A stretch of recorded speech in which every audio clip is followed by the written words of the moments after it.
Petrus 2, 1, 12 1 Petrus 2, 1, 12 Karena itu tinggalkanlah segala kedengkian, dan segala tipu daya, dan kepura-puraan, dan kedengkian, dan segala sungut, menginginkan dengan penuh kasih sayang. Seperti anak-anak yang dilahirkan kembali, akan susu yang rasional dan tidak dipalsukan, sehingga melaluinya Anda akan tumbuh. Jika Anda telah merasakan bahwa Tuhan itu baik, dan datang kepadanya, sebuah batu hidup, ditolak oleh manusia, tetapi dipilih oleh Allah dan berharga, Anda juga, sebagai batu hidup, sedang membangun rumah rohani dan imamat kudus, untuk mempersembahkan korban rohani yang berkenan kepada Allah melalui Yesus Kristus, karena itu juga di dalam kitab suci terkandung, sesungguhnya, aku meletakkan di Sion batu penjuru yang utama, yang dipilih dan yang berharga, dan siapapun yang percaya kepadanya tidak akan dipermalukan. Maka itu sangat berharga bagi kamu yang percaya, tetapi bagi orang-orang yang memberontak, batu yang dibuang oleh tukang-tukang bangunan, itulah yang utama di sudut, dan batu sandungan bagi mereka yang tersandung pada firman, karena tidak taat, untuk apa mereka juga dimaksudkan. Tetapi Anda adalah generasi yang dipilih, imamat yang rajani, bangsa yang kudus, umat yang istimewa, agar Anda dapat memberitakan pujian kepada Dia yang telah memanggil Anda keluar dari kegelapan menuju terangnya yang menakjubkan, Anda yang dulu bukan suatu umat, tetapi sekarang adalah umat Allah, bahwa Anda tidak memperoleh belas kasihan, tetapi sekarang Anda telah memperoleh belas kasihan. Kekasih, aku memohon kepadamu, sebagai peziarah dan orang asing, menjauhkan diri dari nafsu duniawi, yang berperang melawan jiwa, memiliki kehidupan yang jujur di antara orang-orang bukan Yahudi, sehingga, di mana mereka berbicara jahat tentang kamu, sebagai pelaku kejahatan, mereka dapat memuliakan Allah pada hari kunjungan, dengan perbuatan baik yang mereka lakukan di dalam kamu. 1 Petrus 2 Januari 12 Pengudusan, kedewasaan dan pelayanan mengingat tujuan Tuhan bagi kita. Pertanyaan diskusi 1 Petrus 2, 1 Apa kesamaan karakteristik ini? 1 Petrus 2, 2 Apakah kedewasaan rohani itu? Peran apa yang dimainkan Alkitab dalam pertumbuhan rohani? 1 Petrus 2, 3 Menurut Anda pengalaman apa yang dia maksud di sini? 1 Petrus 2, 4, 10 Peran seperti apa yang Tuhan berikan kepada orang Kristen? Bagaimana ini bisa menjadi motivasi untuk menjadi dewasa sebagai orang Kristen?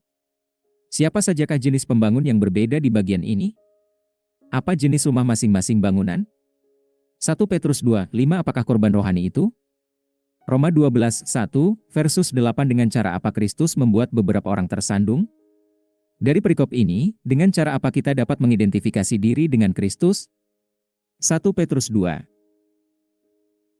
12 Bagaimana Anda menyelesaikan konflik antara ayat ini dan ayat-ayat seperti Matius 6, 5, 6, Amsal 27, 2? Apakah penekanan motivasi di bagian ini lebih pada keselamatan non-Kristen, atau hanya bahwa Tuhan akan dimuliakan? Komentar akhiri kejahatan 1 Petrus 2, 1 Karena itu, jauhkanlah dirimu dari segala kejahatan dan segala tipu daya, kemunafikan, dengki dan fitnah dari segala jenis. Pertimbangkan kategori ini. Dalam setiap kasus, orang tersebut harus memeriksa dirinya sendiri dan mempertimbangkan bagaimana dia dapat menyesali sikap, tindakan, perilaku, atau pilihan gaya hidup yang salah. Kebencian bukan hanya tidak menyukai seseorang, tetapi menginginkan kejahatan. Penggunaan modern kata, benci, cukup ambigu dan karena itu sebagian besar telah kehilangan kegunaannya untuk secara akurat menggambarkan sebuah ide. Anda bisa membenci Bayam, tapi tidak seperti Hitler yang membenci orang Yahudi. Salah satunya berbicara tentang preferensi. Yang lainnya adalah kejahatan murni. Sekarang ada orang yang mengklaim bahwa Allah membenci orang berdosa karena mereka adalah musuhnya. Tetapi sebenarnya, Tuhan mencintai musuh-musuhnya dan telah memerintahkan kita untuk mencintai musuh kita, bahkan jika kita tidak suka berada di dekat mereka. Penipuan jangan disamakan dengan bersikap diplomatis. Alkitab memuji mereka yang memiliki kendali atas bahasa mereka dan, dengan demikian, tidak mengatakan semua yang ada dalam pikiran mereka. Karena, jika banyak bicara, tidak ada dosa, tetapi orang yang mengekang lidahnya adalah bijaksana. Amsal pukul 10:19 Dan, orang yang berpengetahuan menggunakan kata-katanya dengan tidak berlebihan, dan orang yang berakal budinya tenang. Orang bodoh pun menganggap dirinya bijaksana untuk tutup mulut, dan mengetahui apakah harus diam. Amsal 17:27-28 Namun, penipuan memang disengaja. Memang benar bahwa bahkan Yesus kadang-kadang berbicara dengan cara yang dapat disalahartikan. Tapi itu bukan niatnya untuk menipu. Tapi ini bukan hanya tentang jujur dengan orang lain. Ini juga tentang tidak membodohi diri kita sendiri.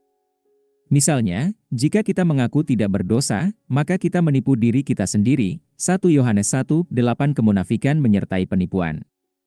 Ini sebagian besar merupakan hasil dari kesalahan seseorang mengatakan satu hal tetapi melakukan hal lain.